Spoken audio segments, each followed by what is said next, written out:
I'm not into podcasts. I swear you'll never see anything like this ever again. What a hit! Back of the net.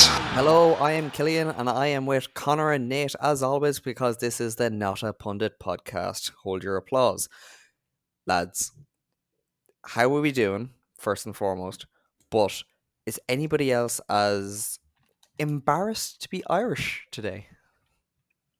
I mean, I hope you just mean in regard to the Ireland manager, because we're slaying it at the BAFTAs, so we're strong on that front. But yeah, no, it's an absolute dumpster fire. I don't know about you, Nate, but it's getting. Jesus, I wouldn't be surprised if one of us gets a call from the FAI by the end of tomorrow.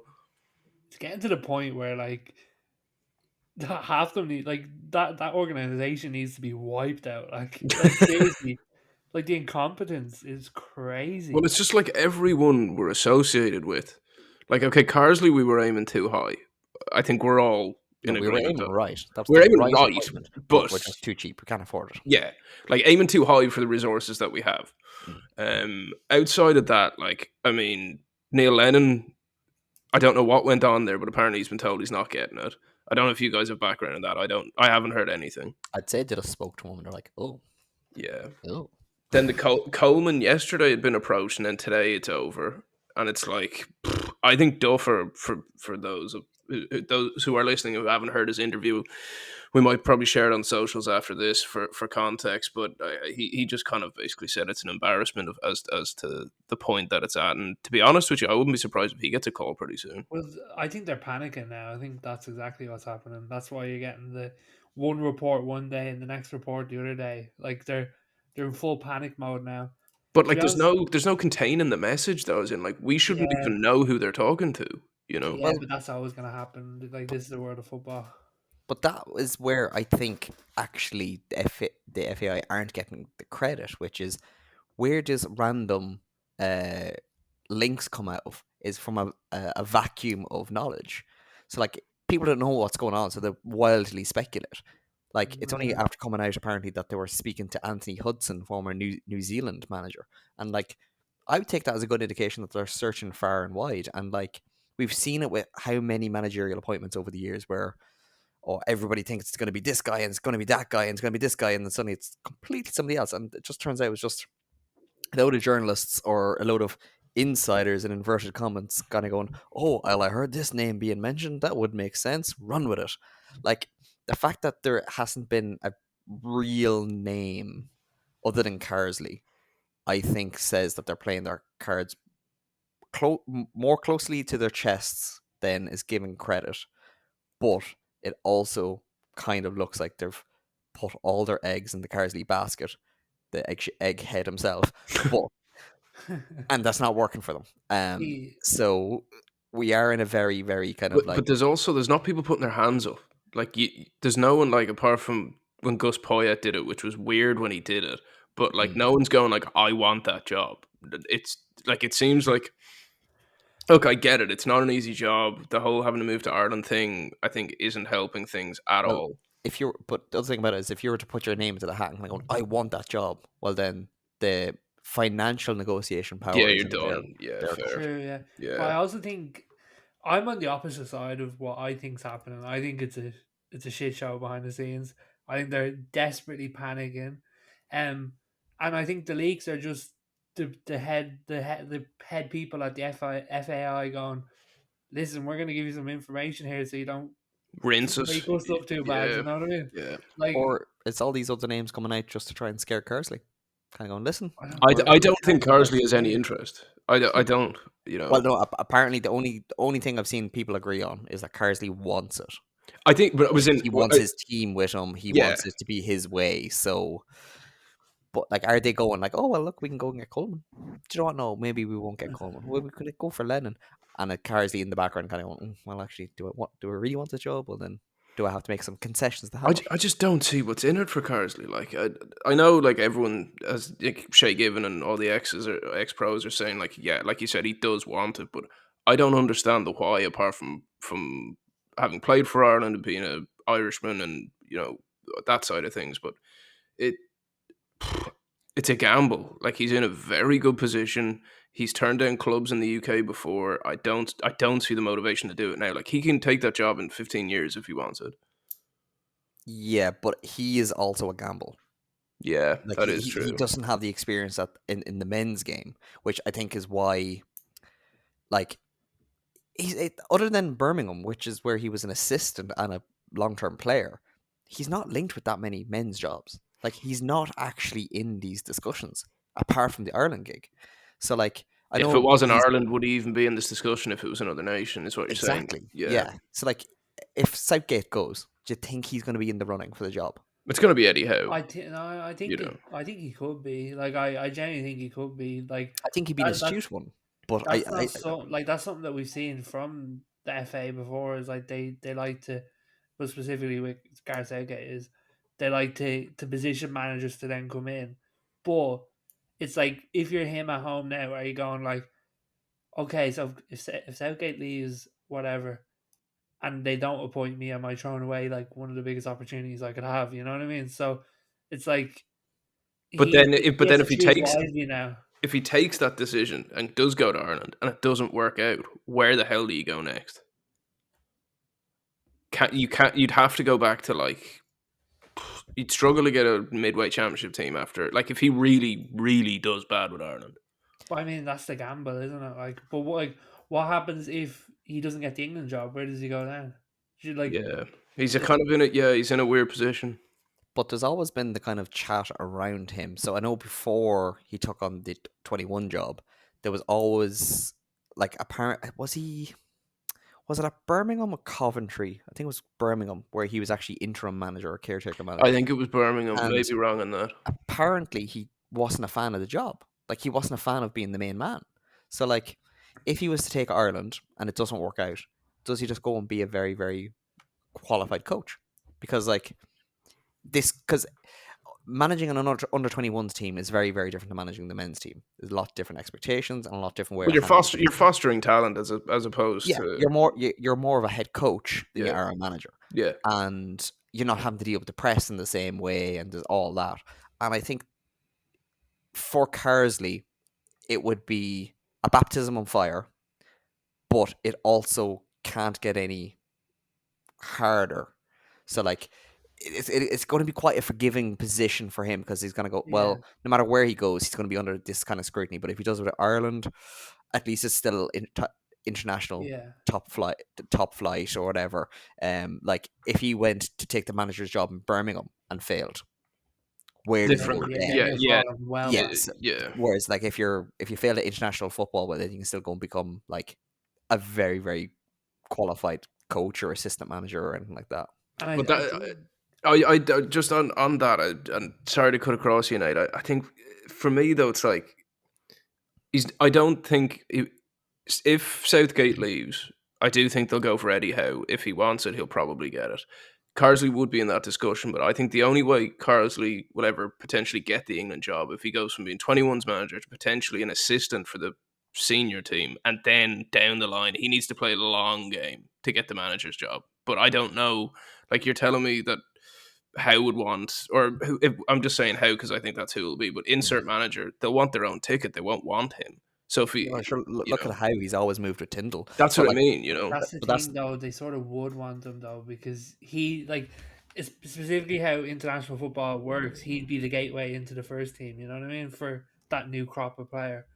But I think the interesting thing is he's in a position now where he either takes the punt and it either pays off, or he could get caught out really badly. And I think the thing I'm thinking about is, like, it was interesting that you mentioned it, Killian. Like, he could go back in after the Ireland job to a very high level coaching job, because he's really good with youth, all that. Like, to be honest, he'd be a good head of academy somewhere. You know what I mean? Yeah, it's just, does he want that kind of role? But yeah, that he would be good at that. But that's what I mean. It's like, I think the decision isn't as hard as it probably is. That we think it is, because he can fall back on things. Yeah, like, I think failing as the Ireland manager was not going to hurt your prospects of being head of youth development or anything like that. Like, I think for him, it's a pretty win-win situation. other than the fact that he wants his staff apparently and probably be located to Ireland and all that. So like just looking through the odds here of who's left on the list at this point? well, Lee Carty is still odds on. Okay.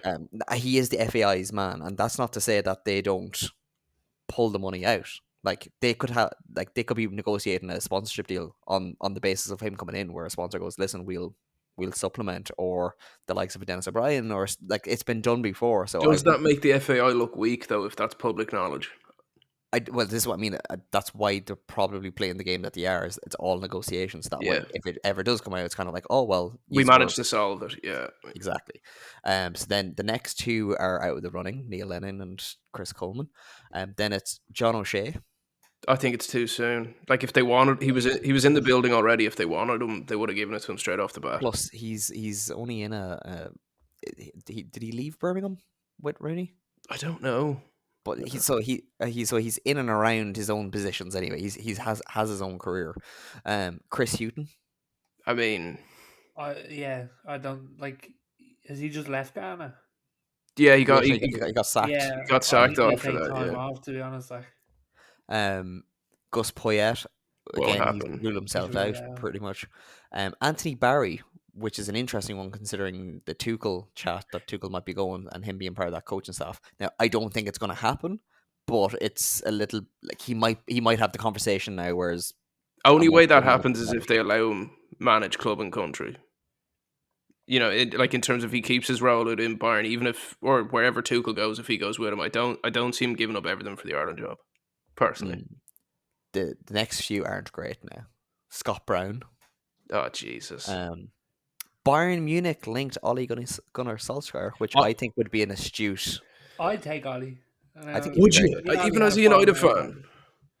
Yeah, like I think like tactically he wasn't the greatest, and I think we all know that, like 100%. But there was games where he was very tactically aware. I think the thing with him is playing defensive football. It's like I don't know how he is in that aspect because we didn't really get to see it. Like obviously Cardiff didn't work out very well, did it? And that would have been more defensive style. But like put Ollie's career into like context here. He did very, very good at Molde in both spells. He went to Cardiff, which were just after changing their home colours from blue to red and then back to blue because the owner on a whim. So that's a basket case club. He got handed out. He got shafted at United then as well. Well, like, look who's failed at United as well. Yeah. So, and he actually did well. Yeah, so he did well with the interim, and then he did quite well in that season. And then the wheels came off. That's just how Man United has been for the past decade. Yeah. Like you can have a spell and then you just go bad. So like I think he gets very, very hard done by, and there's a reason why clubs like Bayern, even if it's only a temporary role, are looking at him. It's like, a big gamble for him again. Don't Like give him the new contract. That's all, like it's all good rosy until the contract renewal comes out, and then there's downhill after that. That's what we learned at United. Don't give him that contract. So what did Ferdinand say? Give it to Ollie, get blank paper. Right then, yeah. But like I think that isn't pointed out enough how well he did in that first 6 to 8 months. I wouldn't be opposed to it. I'd wonder how much he'd be. You know, like I think he'd be Carsley money, to be honest. But I think the difference with him, I think he'd be Carsley money, but I think he'd have a smaller ticket. I think he'd be more willing to have. He might have one or two staff of his own and put them into the Irish setup or Irish based setup. Whereas I think Carsley would want assistant goalkeeping coach. Yeah. Like, But I wonder if we do say Ireland get Ollie, cool. I wouldn't be opposed to it, but at this point because of who's left. But we all know that he'd be doing this as a stepping stone. So maybe 5 years down the line, we're right back where we are now. But I think that's a better. Like in reality, like unless you're going for like Neil Lennon, who's just there for the shits and gigs, like And the tracksuit. Exactly. Like everyone's like, I think we need to realize we're always going to be used as a stepping stone to like we actually move up that ladder. You know what I mean? I think it's better to be a stepping stone than it is to be a retirement home. I'd rather have somebody that has something to Yeah, prove, that's a very is good willing point. to push themselves and want to do well, rather than maybe having like a Steve Bruce that's kind of like, yeah, one last Steve paycheck. Bruce has plenty of fight in him, all right? Yeah, thank you very much. Okay, a big Sam then, like Yeah. where they goes, oh yeah, one last paycheck, thanks very much. I'll go in here, I'll coast for a few years, and they'll be in the same position, and I'll be a couple of million quid down the road. What I've been reading, I think you're completely right on that point. By the way, Dan, it's a very good point to have in this whole discussion. I just wonder. I think at this point it's getting embarrassing for the FAI. Just even put John O'Shea in as interim and buy time. Like, I know we've got the friendlies in March, but like it's what, 7 months till we play a competitive game or something like that. We've got time. Like, Just gonna quickly rattle off these names now. Gary Rowett, wouldn't be a fan of that. Stephen Bradley, Roy Keane, Robbie Keane, John Eustace, Brian Barry Murphy, Mark Kennedy, Damien Duff, who I don't think would take it, Steve Bruce, Sam Allardyce, Dean Smith, who actually has a job in the US, so I don't know why he'd come back. Ralph Hasenhüttl, yes please, delish. I'd be okay with that. I think it'd be too expensive, but I'd love that. I think Keane becomes more of an option every day to pass. I just have a feel. I don't know what it is. I think he even just hinting at the fact that he'd be open to the chat. I think as Well, he'd play always be goes, open. He'd always be open to the chat. Brings him Yeah. home, but I just think with him in Israel at the moment, optically that's not good for the FAI. Which Keane? Are we Robbie. talking- I was talking about Roy. Oh, I'm saying Robbie. Oh, I think Roy Keane becomes more option day by day, but Yeah. just purely because they're going to go down the list, and I don't think it'd be very hard to get a deal done with him if they wanted to. I think, as we've said countless times before, it would be he'd Box still have to be office. able to do his Yeah. he'd still have to be able to do his media bits and all that, which I think for him personally would be very clever. Take him out of the limelight just a little bit, because I think Sky are getting very dependent on putting his face into every stick to football thumbnail Yeah. that they can. So I think for his own brand, it'd be good. I think if you could get him to agree to be an interim or something like that, I think that would be very, very good. You won't though. He And won't do he- interim. It's either No, you give and it to him or he'd be he expensive forward. yeah. But I do think, yeah, with Robbie Keane, I just don't think that's feasible or Because he logical. doesn't need it. neither, He doesn't need neither. it. He's actually doing well out in Israel. Yeah, Like and he's going to go an alternative route, but prove himself in Europe, then European come football, around somewhere else. and then he'll end up. Yeah, Yeah, like I could see him taking the Leeds job in a year and a half's time. that would work. I do think Roy. One thing I don't know if you guys have noticed from the last, I don't know, month or 6 weeks of stick to football when he's on. He's itching to get back, and he keeps talking about it needs to be the right place, it needs to be the right setup, and he was like, contract's a contract. He was like, that's not the biggest thing for him, but like what like I think he wants a job that he can be boots on the ground, but it's not club football where he's Yeah. getting rinsed every day, 6 interviews a week. Like, I think it'd be the perfect, if he wants management, this is the best situation for him, because he's already been inside the door, so he knows what to expect. Well, there is one other position for him. I don't think he'd take it after recent comments, but his Sunderland, which is now available, as Mick Beale got the sack today as we were recording. What do you feel about that, by the way? He is the shortest reigning manager in Sunderland history. It was what, 3 months, 2 months? 64 days. He is at Liz Trust levels of longevity. It's a very bad look, isn't it? Like, It's not good. I like the fact that the ownership didn't wait. They said, right, this isn't working. Let's just fix this instead of limping on. I think he's a very, very good coach. I think he's a terrible man management. Because at the weekend, as we lost to Birmingham, to the player that went on strike to get a move, Alex Pritchard, and to the manager that we just sacked, Tony Mowbray, Troy Hume, who was our right back from Northern Ireland, fantastic, only 21, 22, maybe 23, 22, I think. Very, very talented young player. And as he was coming off, Mick Beale blanked him. I didn't see video of it. I saw pictures, and it looked like he knew exactly what he was at. Yeah, he took a little step to the side as he saw the player coming, and the player had his hand out and looked at him with his hand out and then went away shaking his head. But in what world does he think that benefits him? Like, you're not in the playground, like. Unless he knew that his days he was already done. At least have a bit of decorum, like, you know what I mean? Well, one of the things that's kind of very telling about so he's now gone. Mike Dodds, who was the caretaker manager before him, who did very well in his 3 games, he's now been put into interim for the end of the season, and he's part of the Christian Speakman coaching structure. So he came with him from Birmingham, and the players love Dodds. Okay. He did himself a lot of credit during his time, but a lot of the players were liking the post, saying that Dodds, because basically they didn't announce that Beale was leaving. They announced that Dodds was being an interim, and that Beale was leaving. And Ian Hart, former Ireland international, and Jack Clark's agent liked the post. The ownership liked the post.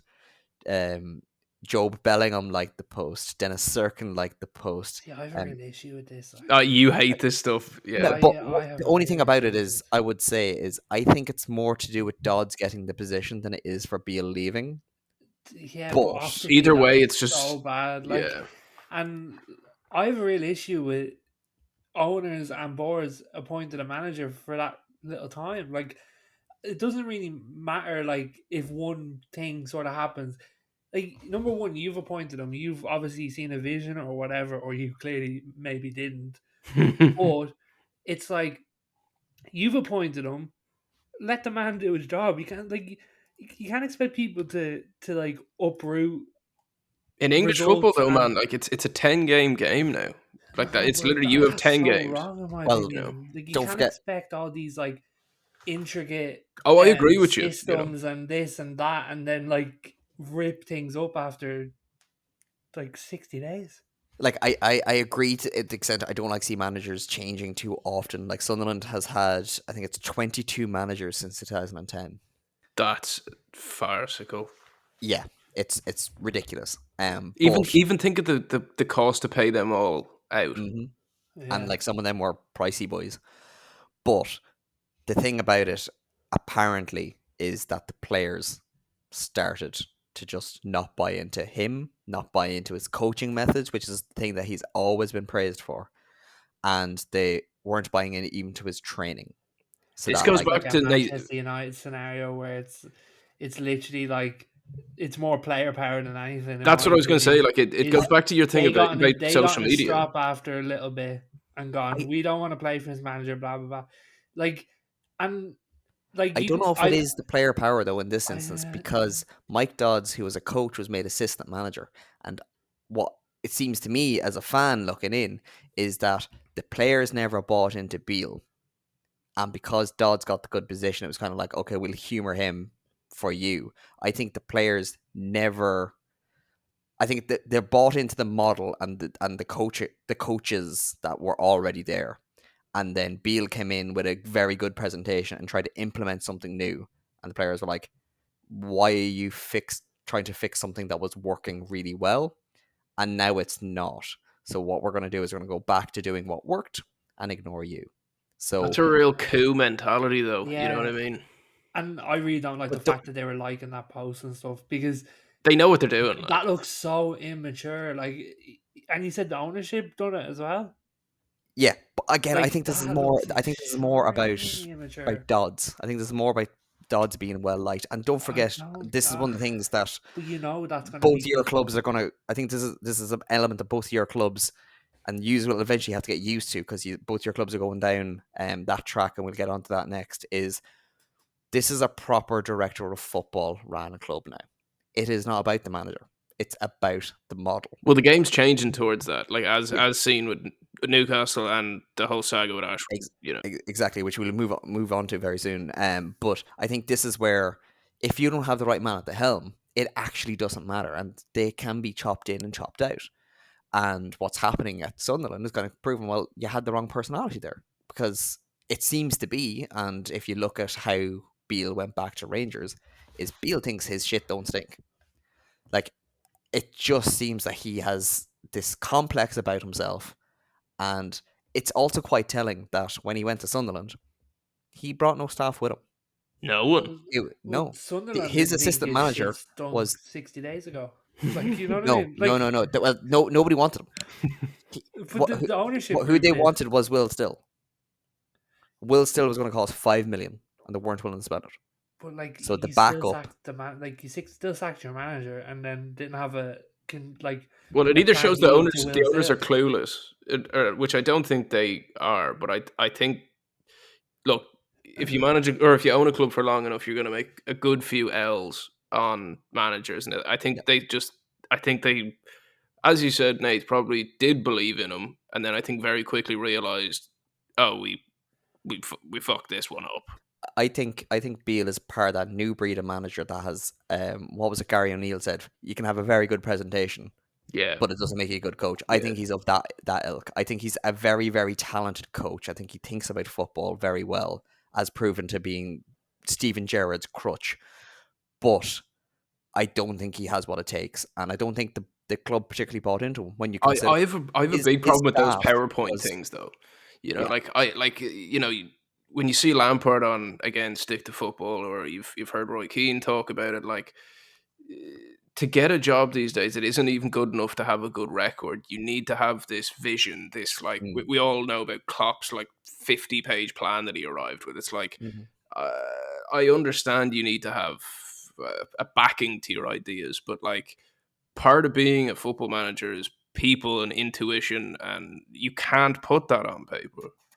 Yeah, absolutely. You know, And I think this is where, like you said, the ownerships can make problems or make mistakes. And I think the problem with that, what they've now learned from the likes of Beale, is just because they can talk the talk and tell you all these points that are going to fit into your model, they could just be talking the talk. They might not actually know what it takes to fit into the model. And the thing about Mowbray leaving, as was evidenced by, like, today he's taken ill and he won't be taking Birmingham for the next 6 to 8 weeks, or possibly even the end of the season if rumours are to be believed. And the club made a post wishing him a speedy recovery, and then like a post or two later was their manager being sacked. So yeah, like it went from this really well liked manager to putting some lad in who they didn't even trust enough to give him his own assistant. He was an assistant who was the interim coach beforehand. So like I think he was always a stopgap. It's just the stop was a whole lot shorter. Like he managed one less game for Sunderland than Paolo Di Canio did. That's meant like 60 days is crazy. Like, But don't forget our position as well. We are on the cusp of playoffs. We can't well, I was about actually to say you're what, afford. like 8th, 9th, 10th, somewhere around there, aren't you? I think we're 3 points off of playoffs. Okay, right. And at the rate that we're going, every stat has gotten worse week on week. We are progressively becoming a worse team under Beale, which I really hoped was going to turn around because we had one or two decent performances. But it was one of the ones. It was like when it was good, it was great, but when it was bad, it was abysmal. see, I'm a believer though of when you appoint a new manager, you need to take the pain to get the game, sort of thing.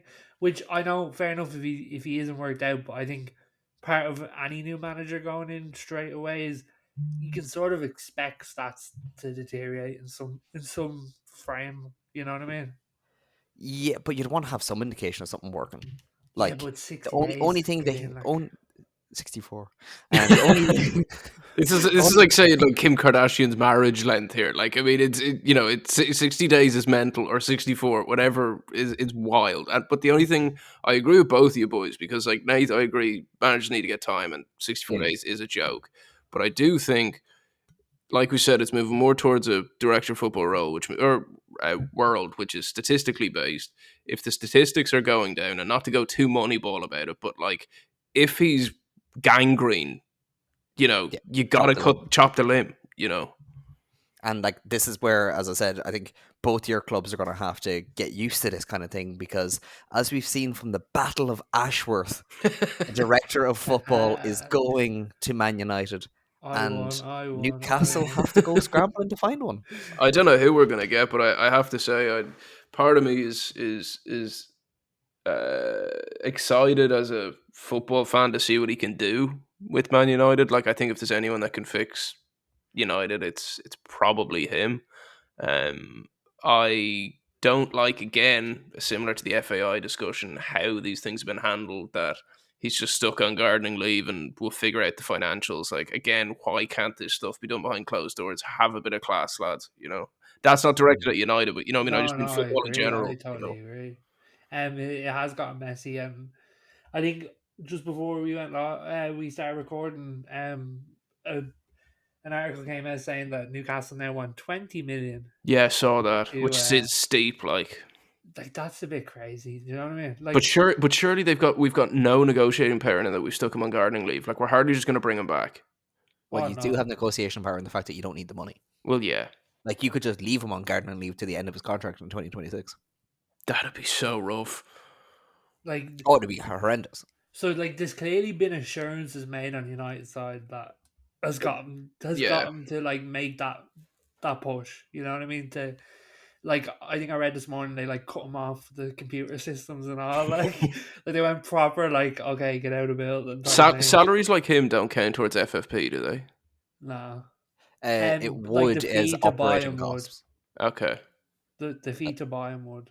Yeah, Like, it'd be part of your profit and loss overall rather than the transfer one. So Oh, that's the one that you're yeah. allowed to properly like tax write off stuff basically. Yeah, okay. But just before we go on to the impact that this will have on United, I'm going to put a name out to you, Connor, for a potential replacement. Mhm. As apparently Man United don't need him now. It's Paul Mitchell. I don't know enough about him, to be honest. I All he needs is that Red Bull. Like, that's enough. And he was at Monaco. Like, I mean, see, the only thing is, like, I'm not trying to say that, Newcastle are the most special club in the world by any means, but we're a different beast than most places at the moment, because, like, we could either fall apart or drastically grow. It's going to go one way or the other. Like, it could be, Jesus, do you remember that year where you got to the Champions League and you thought you were going to make it, and now we're back to being 15th? Like, I you mean don't know what 2012? Newcastle is right now. I don't Like, know. I don't know what Newcastle Like, is I either. don't know Right now. what their aspirations is. Like, I don't know if they want to be the best club on the planet or if they're quite happy with floating around top 4 in the Premier League. I Like, think it's that, man. I think even as long as we're in Europe, I think the ownership are happy. I think the director of football will it will show you where the club's heading. I think, like, Yeah. who they appoint now. Will they go and try and get one off another club? Will they go the more like open market now? Like, you can have John Murta if you want. Like, I'll happily send him your way. Like there is another name that could do, and I think he gets forgotten in the UK, but he did a very, very solid job for a long time. Is Michael Emiliano, the former director of football for Chelsea. Yeah, He only left in like 2018, 2019, and then he went to Monaco, was there for like 2 years, and then was replaced by Paul Mitchell. I mean, But like, that could Monaco. work. I mean, also knows the English game, knows how to deal with an oil-rich owner who wants instant success or relatively. Because I think where I think where you might be kind of like giving Newcastle not enough credit to come from a Sunderland fan is that I think they do have a plan, but they've looked at Man City. They've looked and said, yeah, if we bounce in around Europe for the next couple of years, that's fine. Because in 7, 8, 9, 10 years, we're going to be challenging for titles and we're going to be pushing for later European. I think you're right with that, but I stages. think that plan hinged on guys like Ashworth being there. Well, if the Saudis are serious, in my opinion, they'll go out and try and get Michael Edwards. You took the words out of my mouth. They'll give him an offer that he cannot refuse to come in. Like, he's the guy. He's That'd be the very one. astute. That's what I mean. It's like this next move from Newcastle will show where they're headed. Like, because if they go and get a top level operator and willing to pay the money, then you know where they're planning to go. Like, money isn't the issue for them. Do you know what I mean? If we get Edwards after having him turn down Liverpool, it's a massive statement for the ownership group. And like I think one of the other things as well is it's so early in their tenure that like having a mistake or two isn't that big of a deal. Like losing a guy like Ashworth isn't that big of a deal when it's this early. Like it's so this like it's not like you are stuck in this system of we have to buy these certain players because we have the certain coaches and we do this. Like it's still all a bit malleable, so like you can pretty easily kind of change. Even though if we got through the summer window and then it happened, because like with the need to sell players this summer, we're going to need to be very astute on the replacements. But that's what I mean. Like your summer planning's now up in the air now because 100%. Dan Ashford's not there pulling the strings. So and we're gonna have to watch United get the players that we probably would have gone for because realistically we have the same money, you know. Yeah. And another team that we have to keep an eye on in this kind of thing is Man City with their new purchase of Istanbul Başakşehir, adding to the list of Girona, Troyes, Palermo, Lommel, Bahia, New York City FC, Melbourne City, Yokohama, Montevideo, Sichun, and Mumbai City. And who's to say they don't ever take over an Irish club? Firstly, Lads. I don't know what's more impressive, that list of clubs or your pronunciation of them. Well done, sir. Thank you. It's just another club, isn't it? Like I don't know really what to say. Like another club, yeah. It's very. I think it's. I find this stuff very, very interesting, considering there was that vote very recently about like multi-club ownership and the fact they're under investigation and they're still doing this kind of stuff, and the fact that like they could potentially face each other in Europe at some stage, considering Man United were facing against Başakşehir, what was it, a year or two ago, with their we won't talk FIFA about that 16 match. team. We won't talk about that match where they When they had scored it. in our corner in their half. Yeah, we won't talk about that. But we had in our little group chat earlier the suggestion of should Man City's group buy an Irish team, and if so, where should they go? I put it to you fellas. Should it be Dublin, Cork, Galway, Waterford, Belfast? Bring them into the Irish League. I think me and Nate were I think on the same page with this one, where Citigroup aren't.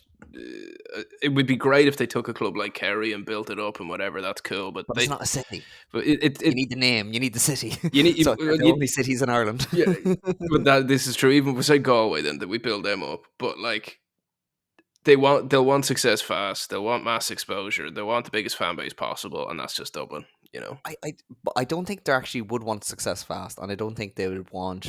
I don't think the audience is particularly that important to them. When you look at the other clubs, I think for them it'd be a route for youth players.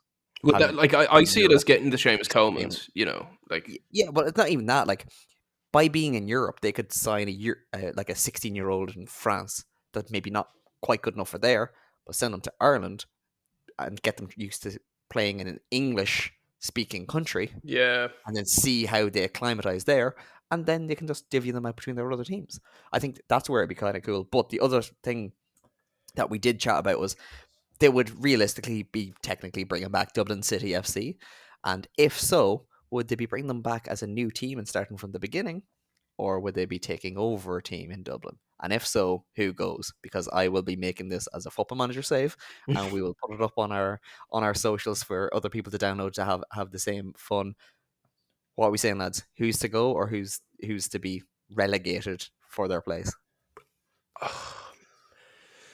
Oh, Those aren't going. Rovers aren't going. Can I just say I love that Kerry SC have a team now? Like I just love it. Yeah, I am. I think I'm a Kerry SC supporter. Like honestly, there's rumors of a Meath. There's rumors of Meath coming. Yeah, it doesn't hit the same as Kerry. Yeah. Until Kerry have Kerry Gold as sponsors, I'm not interested. I envision Clifford on the wing. You know what I mean? Like, you're right. Bows and Rovers, it never happened. So, like, realistically, of who's left, who do you think? Like Finn Harps or something. That's the one I'm leaning towards as well. But they're Donegal. Yeah, but so they just buy them with whip them straight, like a bit of NFL relocation, you know what I mean? Well, in fairness, I think that's one thing that the FAI wouldn't actually allow to happen, but one thing they would allow to happen is like let them revive the club and then relegate Finn Harps to whatever division it takes and let them take their spot. So I don't think I'll be getting rid of Finn Harps. Maybe Treaty United. Who are they? We'll get rid of them. That's a pretty cool name, like, you know what I mean? It's a terrible name. It's not good, man. Mate, come on. Like, when we've got, like, bleeding Cork City, like, do you know what I mean? Like, at least Treaty United's a bit, like, ooh, yeah. Yeah, it's a bit American, isn't it? Treaty United sounds like it could be a movie on the CW channel. Like Because Treaty United's a good team. I do want you to run that FM save though and see where we go. I absolutely will. They'll have the same board as City. Who do we want to manage them? I'm thinking Richard Dunn, Man City legend, Irish. Put him straight in as manager. Oh, I mean, It makes sense. Can we do two runs at it, or can we do side by side runs? Who are you thinking? I'm thinking John O'Shea. There's no City connection. That's not fun. I know, but we can do Richard Dunn. We'll do Battle of the Defenders. Dare I say we've drafted up a kit that we could show the world? Yeah, Nate has a kit and everything. Like this is looked legit. that up on Google. Like, I'm not gonna lie. Oh, so I thought you Dublin made that. City FC, and it just popped up with Etihad on it. I was like, oh, So someone even already thought better. of it. This is actually out in the ether. We're gonna manifest this into reality. I might we're gonna- offend a few people here, but why don't we get rid of St. Pat's? Oh wow. Oh, I'd agree. I think there's too many clubs Like, in come Dublin. on, like, you know, St. Pat's, like, Jesus, You can't it's though. not your bow. It's not like St. Pat's. Like, just get them going. Pats are a big club, man. I think Robbie would eat you if if you said that to him.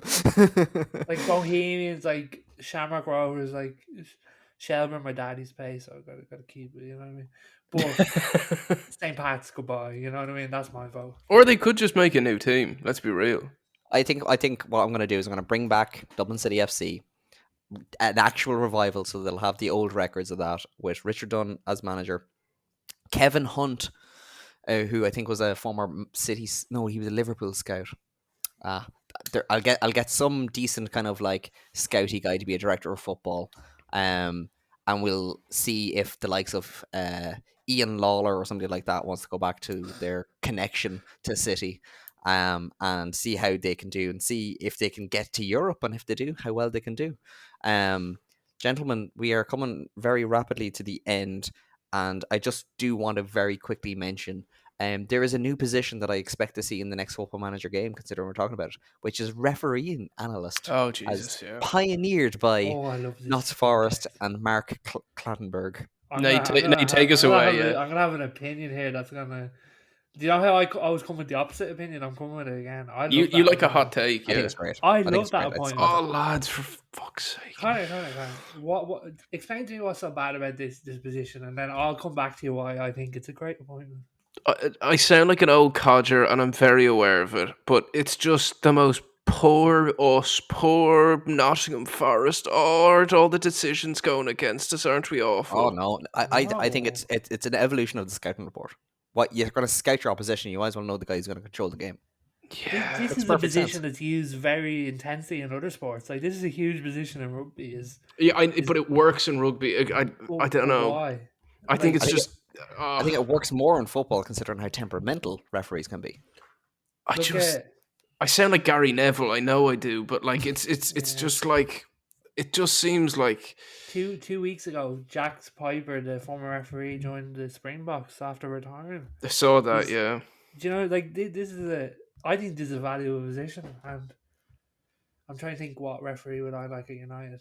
So, Oh, Mike Dean, get him in. Oh God, he'd be great, Craig. I think who's your man Gallagher, Dermot Gallagher. You know the one. He's the talking head in Sky Sports. Oh, Right yeah. in my head. It's like, fella, that's a penalty. Like, stop trying to think of a way that to buy your refs out of it. I'm telling you now. By this time next year, Clattenburg doesn't have that job there. Probably not. No, not him. I think he's too ego fueled. But that does draw us to the end, and for the second week in a row, we've managed to avoid the Rasmus Hoyland love in. No. Come on, Conor, give us 10 more minutes here. Like, I need to talk about class of 2024. Come on, man. No, we have no time. Thank you very much They're for joining us, They're coming for you. gentlemen. It's been an absolute and utter pleasure. We'll chat to you again next week. Bye bye. I'm not into podcasts.